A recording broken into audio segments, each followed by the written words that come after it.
that you have to do it. Today, we find both in the profession, teaching and judiciary, people have a lot of information. We used to sit in the lab. I think my second home was the library of Indian Law Institute. First person to enter and last person to leave. Now, we have to go for the information, but you have plenty of information available to you. But what is knowledge is not information. As Professor Rao said, information, knowledge, wisdom, and that only human mind will. When it analyzes, that is what the natural mind will do, artificial mind will not do it. That you have to do it. This responsibility you can never shirk from. So therefore, please don't think that by taking mobile phone or... We travel throughout the country and we meet almost all students. But what we have seen, the value system in your students, the ethics, the humility, the humbleness, it's very rare to find any part of it. That is the reason that these students are not only the legal professional, they are the torch bearer of the legal profession. They will be, definitely. This is why hope.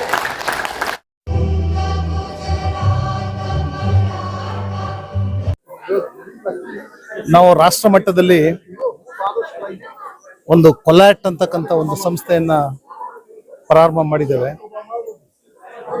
All India teachers association ಅಂತ ಫೆಡರೇಷನ್ನ ವತಿಯಿಂದ ನಾವು 2 ದಿನಗಳು 25 ಮತ್ತು ಇವತ್ತು 26 2 ದಿನಗಳು ರಾಷ್ಟ್ರೀಯ ಮಟ್ಟದ ಒಂದು ವಿಚಾರ ಸಂಕಿರಣವನ್ನು ನಾವು ಏರ್ಪಡಿಸಿ ಅಂತಾರಾಷ್ಟ್ರೀಯ ಮಟ್ಟದ ವಿಚಾರಣಾ ಸಂಕಿರಣ ಏರ್ಪಡಿಸಿದ್ದೇವೆ. ಅದರಲ್ಲಿ ಬಹಳ ಮುಖ್ಯವಾಗಿ ಈ ಇತ್ತೀಚಿನ ಬೆಳವಣಿಗೆ, ವಿಜ್ಞಾನದಲ್ಲಿ ಆಗ್ತಕ್ಕಂಥ ಬೆಳವಣಿಗೆ, ತಂತ್ರಜ್ಞಾನ ಮತ್ತೆ ಕಾನೂನು ಇವೆರಡು ಹೇಗೆ ಒಟ್ಟಾಗಿ ಅದನ್ನ ತೆಗೆದುಕೊಂಡು ಹೋಗ್ಬೇಕು ಅಂತಕ್ಕಂಥ ದಿಕ್ಕಿನಲ್ಲಿ ಹಲವಾರು ವಿಷಯಗಳ ಬಗ್ಗೆ ಹಲವಾರು ರಿಸೋರ್ಸ್ ಪರ್ಸನ್ಸ್ಗಳು ಪ್ರಬಂಧಗಳನ್ನು ಮಂಡಿಸಿದ್ದಾರೆ. ಆ ಪ್ರಬಂಧಗಳು ಸುಮಾರು 2 ದಿನಗಳಲ್ಲಿ ಸುಮಾರು ಒಂದು 20 ಪ್ರಬಂಧಗಳು ಮಂಡಿಸಿದ್ದಾರೆ. ಮತ್ತೆ ಈ ಒಂದು ಸಮ್ಮೇಳನಕ್ಕೆ ರಾಷ್ಟ್ರದ ಎಲ್ಲಾ ಭಾಗದಿಂದ ಬಂದಿದ್ದಾರೆ. ಅದರಲ್ಲಿ ಅದನ್ನ ಉದ್ಘಾಟನೆ ಮಾಡಲಿಕ್ಕೆ ನಮ್ಮ ನಿವೃತ್ತ ನ್ಯಾಯಮೂರ್ತಿಗಳು, ಸುಪ್ರೀಂ ಕೋರ್ಟ್ನ ನಿವೃತ್ತ ನ್ಯಾಯಮೂರ್ತಿಗಳಾದಂತಹ ಜಸ್ಟಿಸ್ ಗೋಪಾಲ್ ಗೌಡರು ಬಂದು ಅದನ್ನ ಉದ್ಘಾಟನೆ ಮಾಡಿದ್ದಾರೆ.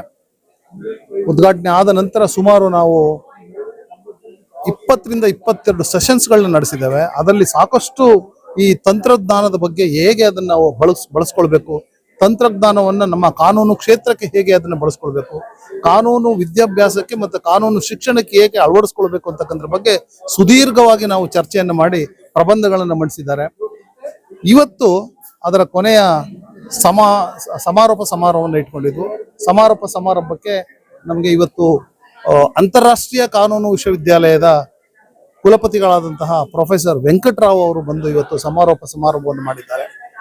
ಹೀಗಾಗಿ ಇವತ್ತಿನ ಈ ಒಂದು 2 ದಿನಗಳ ಕಾರ್ಯಕ್ರಮ ಒಂದು ರೀತಿ ಒಂದು ಹೊಸ ಜ್ಞಾನವನ್ನು ಮೂಡಿಸ್ತಕ್ಕಂಥ, ಕಾನೂನು ಕ್ಷೇತ್ರದಲ್ಲಿ ಹೊಸ ಜ್ಞಾನವನ್ನು ಮೂಡಿಸ್ತಕ್ಕಂಥದ್ದು, ತಂತ್ರಜ್ಞಾನವನ್ನು ಹೇಗೆ ಕಾನೂನು ಕ್ಷೇತ್ರದಲ್ಲಿ ಬಳಸ್ಕೋಬೇಕು, ಮತ್ತೆ ನಮ್ಮಲ್ಲಿರ್ತಕ್ಕಂಥ ಈ ಏನು ಪೆಂಡಿಂಗ್ ಪ್ರಕರಣಗಳಿವೆ ಹಲವಾರು ನ್ಯಾಯಾಲಯಗಳಲ್ಲಿ ಅದನ್ನ ಹೇಗೆ ತ್ವರಿತವಾಗಿ ಅದನ್ನ ನಾವು ವಿಲೇವಾರಿ ಮಾಡಬಹುದು ತಂತ್ರಜ್ಞಾನದಿಂದ ಅನ್ನತಕ್ಕಂಥ ವಿಷಯದ ಬಗ್ಗೆ ಸಾಕಷ್ಟು ವಿದ್ವಾಂಸರು ಇದರ ಬಗ್ಗೆ ಇವತ್ತು ಚರ್ಚೆಯನ್ನ ಮಾಡಿದ್ದಾರೆ.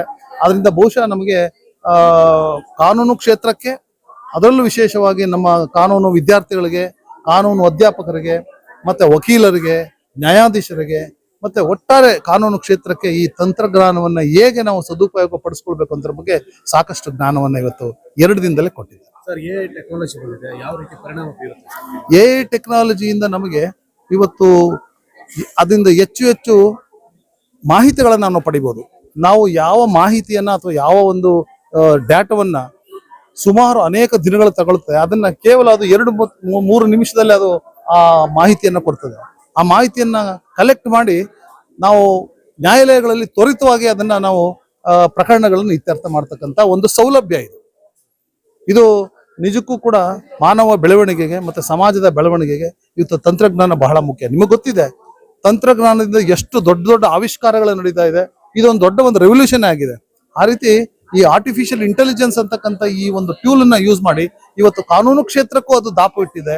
ಕಾನೂನು ಕ್ಷೇತ್ರದಲ್ಲೂ ಕೂಡ ಸಾಕಷ್ಟು ಬದಲಾವಣೆಗಳನ್ನ ಈ ಶೀಘ್ರದಲ್ಲೇ ನಾವು ನೋಡ್ತೇವೆ. ಕಾನೂನು ಶಿಕ್ಷಕರ ಸಮಾವೇಶ ನಡೀತು. What is the discussion?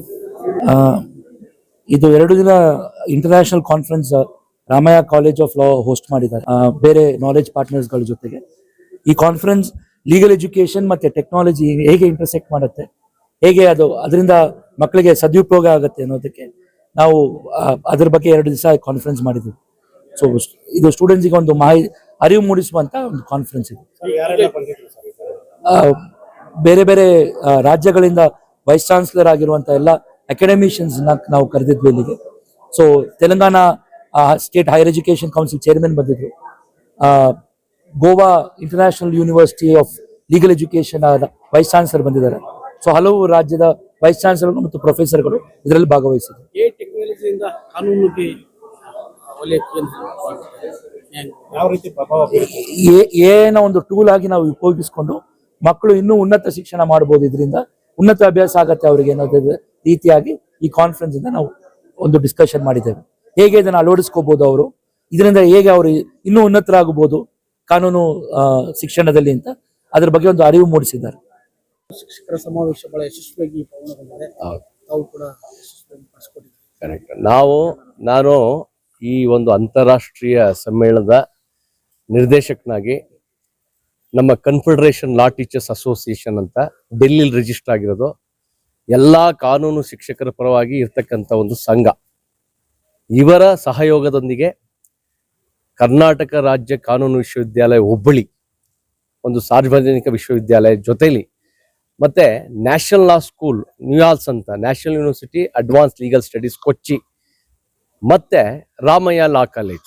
ವಿಶೇಷ ಏನು ಅಂದ್ರೆ ಒಂದು ಸಾರ್ವಜನಿಕವಾದ ವಿಶ್ವವಿದ್ಯಾಲಯದಿಂದ ಮತ್ತೆ ಕಾನೂನು ಶಾಲೆಯಿಂದ ಮತ್ತು ಒಂದು ಖಾಸಗಿ ಕಾನೂನು ಕಾಲೇಜುಗಳು ಸೇರಿ ಇದು ಒಂದು ಯೂನಿಕ್ ಆಗಿ ಅದ್ವಿತೀಯವಾದ ಕಾರ್ಯಕ್ರಮ ನಮ್ಮ ಕನ್ಫೆಡರೇಷನ್ ಲಾ ಟೀಚರ್ಸ್ ಅಸೋಸಿಯೇಷನ್ ನಡೆದಿದೆ. ಕನ್ಫೆಡರೇಷನ್ ಲಾ ಟೀಚರ್ಸ್ ಅನ್ನೋದು ಡೆಲ್ಲಿಲಿ ರಿಜಿಸ್ಟರ್ ಆಗಿ ಮೊದಲನೇ ಕಾರ್ಯಕ್ರಮ ಇಂಡಿಯನ್ ಲಾ ಇನ್ಸ್ಟಿಟ್ಯೂಟ್ ಅಂತ ಇದೆ, ಸುಪ್ರೀಂ ಕೋರ್ಟ್ ಆಪೋಸಿಟ್, ಅಲ್ಲಿ ನಡೆದಿತ್ತು. ಇದು 2ನೇ ಕಾರ್ಯಕ್ರಮ. ಈ ಕಾರ್ಯಕ್ರಮದಲ್ಲಿ ನಾವು ದಕ್ಷಿಣ ರಾಜ್ಯಗಳ ಕಾನೂನು ಶಿಕ್ಷಕರುಗಳು ಸೇರಿ ಈ ಕಾರ್ಯಕ್ರಮವನ್ನು ನಾವು ಮಾಡಿದ್ದೇವೆ.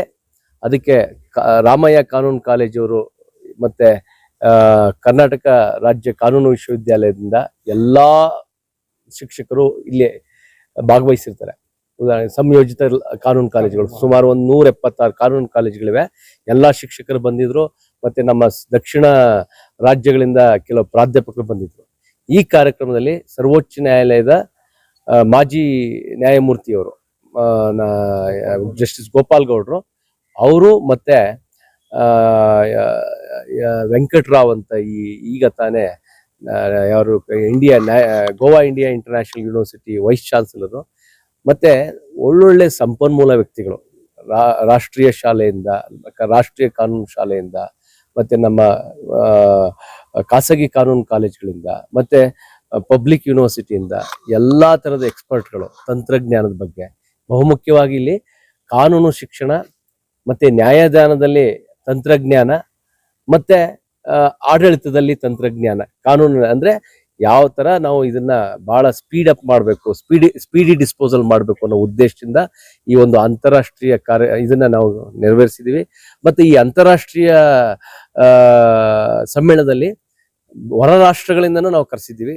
ಜಪಾನಿಂದ ಬಂದಿದ್ರು, ಚೈನಾದಿಂದ ಬಂದಿದ್ರು, ಮತ್ತೆ ಶ್ರೀಲಂಕಾದಿಂದ ಬಂದಿದ್ರು, ಮತ್ತೆ ಇನ್ನೊಂದು ರಾಷ್ಟ್ರ ರಷ್ಯಾದಿಂದ, ಹಲವಾರು ಅವರವರ ರಾಷ್ಟ್ರಗಳಲ್ಲಿ ಹೇಗೆ ಈ ಕಾನೂನು ಶಿಕ್ಷಣವನ್ನ ಬಲಪಡಿಸ್ಬೋದು ತಂತ್ರಜ್ಞಾನದ ಮುಖಾಂತರ ಅಂತ ಅವರ ಒಂದು ಅಭಿಪ್ರಾಯಗಳನ್ನ ನಾವು ಹೊರಕೊಂಡು ಈಗ ಎಲ್ಲ ಒಂದು ಬ್ಯಾಂಗ್ಳೂರ್ ಡಿಕ್ಲರೇಷನ್ ಅಂತ ಮಾಡಿ ಈಗ ಅದನ್ನ ನಾವು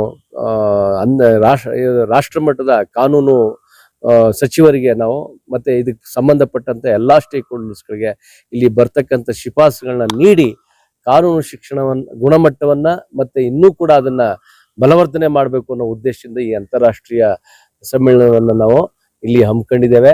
ಬಹಳ ಯಶಸ್ವಿಯಾಗಿ 2 ದಿವಸಗಳು ನಡೀತು. ಮತ್ತೆ ಇದ್ರ ಜೊತೆಲಿ 65 ಸಂಶೋಧನಾ ಪೇಪರ್ಸ್ಗಳು ಪತ್ರಿಕೆಗಳನ್ನ ಹಲವು ಯಾರು ನಮ್ಮ ಕಾನೂನಿನ ಪ್ರಾಧ್ಯಾಪಕರುಗಳು ಮತ್ತೆ ಸಂಶೋಧನಾ ವಿದ್ಯಾರ್ಥಿಗಳು ಮತ್ತೆ ಕಾನೂನು ವಿದ್ಯಾರ್ಥಿಗಳು ಮಂಡಿಸಿದ್ದಾರೆ. ಎಲ್ಲರ ಒಂದು ಆಲೋಚನೆ ವಿಚಾರಗಳನ್ನ ನಾವು ಸಂಕ್ಷಿಪ್ತವಾಗಿ ಮಾಡಿ ಇದನ್ನೆಲ್ಲ ಶಿಫಾರಸ್ ಮಾಡ್ತೀವಿ ಕೇಂದ್ರ ಸರ್ಕಾರಕ್ಕೆ ಮತ್ತೆ ಆಯಾ ರಾಜ್ಯ ಸರ್ಕಾರಗಳಿಗೆ. ಇದು ಈಗ ಪ್ರಾರಂಭವಾಗಿದೆ. ಮತ್ತೆ ನಮ್ಮ ನ್ಯಾಯಮೂರ್ತಿ ಜಸ್ಟಿಸ್ ಗೋಪಾಲ್ ಗೌಡ್ರ ಪ್ರಕಾರ ಇದನ್ನ ಈ ಒಂದು ಶಿಕ್ಷಕರ ಬಗ್ಗೆ ಬಹಳ ಒಂದು ಶಿಕ್ಷಕರ ಧ್ವನಿಯಾಗಿ ಈ ಒಂದು ಕನ್ಫೆಡರೇಷನ್ ಲಾ ಟೀಚರ್ಸ್ ಇರೋದ್ರಿಂದ ಮುಂದೆ ಶಿಕ್ಷಕರು ಕೂಡ ನ್ಯಾಯಾಲಯದಲ್ಲಿ ನ್ಯಾಯಾಧೀಶರಾಗಿ ಹಾಗೂ ವಕೀಲರಂತೆ ಅವರು ಕೂಡ ಪ್ರಾಕ್ಟೀಸ್ ಮಾಡಲಿಕ್ಕೆ ಕೆಲವೊಂದು ಶಿಫಾರಸುಗಳನ್ನ ಮಂಡಿಸಿದ್ದಾರೆ. ಮತ್ತೆ ಇನ್ನು ನಮಗೆ ರಾಷ್ಟ್ರದಲ್ಲಿ ಕಾನೂನು ಶಿಕ್ಷಣವನ್ನ ಗುಣಮಟ್ಟವನ್ನ ಎತ್ತಿಡಲಿಕ್ಕೆ ಒಂದು ಲೀಗಲ್ ಎಜುಕೇಶನ್ ಡೈರೆಕ್ಟರೇಟ್ ಅಂತ ಸೆಪರೇಟ್ ಆಗಿ ಮಾಡಬೇಕು ಅಂತ ಈ ಎಲ್ಲ ಕೂಗುಗಳು ಬಂದಿವೆ. ಮುಂದಿನ ಎಲ್ಲ ತಜ್ಞರ ಜೊತೆ ಕರೆಸಿ ನಿವೃತ್ತ ನ್ಯಾಯಾಧೀಶರು, ಪ್ರಾಧ್ಯಾಪಕರುಗಳು, ನುರಿತ ವಕೀಲರುಗಳನ್ನ ಸೇರಿಸಿ ನಾವು ಈ ತರ ಮುಂದೆ ಒಳ್ಳೆಯ ಕೆಲಸಗಳನ್ನ ಮಾಡಲಿಕ್ಕೆ ಹೊರಟಿದ್ದೇವೆ. ಈ ಒಂದು ಕಾರ್ಯಕ್ರಮ ಬಹಳ ಯಶಸ್ವಿಯಾಗಿ ನಡೆದಿದೆ. ಹಾಗಾಗಿ ನಾವು confederation law teachers association president ಆಗಿರ್ತಕ್ಕಂಥ judiciary academy former director B Tech sir ಅವ್ರಿಗೆ, ಮತ್ತೆ ನಮ್ಮ ಕರ್ನಾಟಕ ಸ್ಟೇಟ್ ಲಾ ಯೂನಿವರ್ಸಿಟಿಯಿಂದ ಗೌರವಾನ್ವಿತ ಕುಲಪತಿಗಳಾದ ಪ್ರೊಫೆಸರ್ ಬಸವರಾಜು ಸರ್ ಅವ್ರಿಗೆ, ಮತ್ತೆ national university advance legal studies ಕೊಚ್ಚಿಯ ಕುಲಪತಿಗಳಾಗಿರ್ತಕ್ಕಂಥ ಪ್ರೊಫೆಸರ್ ಜಿ.ಬಿ. ರೆಡ್ಡಿ ಅವ್ರಿಗೆ, ಮತ್ತೆ ಇಲ್ಲಿ ರಾಮಯ್ಯದಲ್ಲಿ ಇಷ್ಟೆಲ್ಲ ನಡೆಸಲಿಕ್ಕೆ ಅವಕಾಶ ಮಾಡಿಕೊಡ್ತಾ ರಾಮಯ್ಯ ಮ್ಯಾನೇಜ್ಮೆಂಟ್ಗೆ ವಿಶೇಷವಾಗಿ ಆನಂದರಾಮ್ ಸರ್ ಆಗಿರ್ಬೋದು, ಮತ್ತೆ ಈ ಕಾಲೇಜಿನ ಪ್ರಾಂಶುಪಾಲರಾಗಿರ್ತಕ್ಕಂಥ ಉಮಾ ಮಹೇಶ್ ಅವರು ಎಲ್ಲರೂ ಕೂಡ ಬಹಳ ಸಾಮೂಹಿಕವಾಗಿ ಬಹಳ ಅದ್ಭುತವಾಗಿ ವ್ಯವಸ್ಥಿತವಾಗಿ ಕೆಲಸ ಮಾಡಿದ್ದಾರೆ. ಇನ್ನು ಮುಂದೆ ಇನ್ನೂ ಒಳ್ಳೇದಾಗ್ಲಿ ಅಂತ ಒಂದು ಭಾವಿಸ್ತಾ ಈ ಕಾರ್ಯಕ್ರಮ ಇವತ್ತು ಮುಕ್ತಾಯ ಆಗಿದೆ. 2 ದಿವಸಗಳ ಸತತವಾಗಿ ಈ ಕಾರ್ಯಕ್ರಮ ನಡೀತು. ಶನಿವಾರ ಭಾನುವಾರ ರಜೆ ಅಂತಲೂ ನೋಡಿದೆ. ಎಲ್ಲ ಶಿಕ್ಷಕರು, ವಿದ್ಯಾರ್ಥಿಗಳು, ವಕೀಲರುಗಳು ಭಾಗವಹಿಸಿದ್ರು. ಇನ್ನು ಮುಂದೆ ಇದನ್ನ ಬಹಳ ದೊಡ್ಡ ಮಟ್ಟದ ಕೊಂಡೊಯ್ಯುವಂತ ಒಂದು ಪ್ರಯತ್ನವನ್ನು ನಾವೆಲ್ಲ ಮಾಡ್ತಾ ಇದ್ದೀವಿ. Thank you.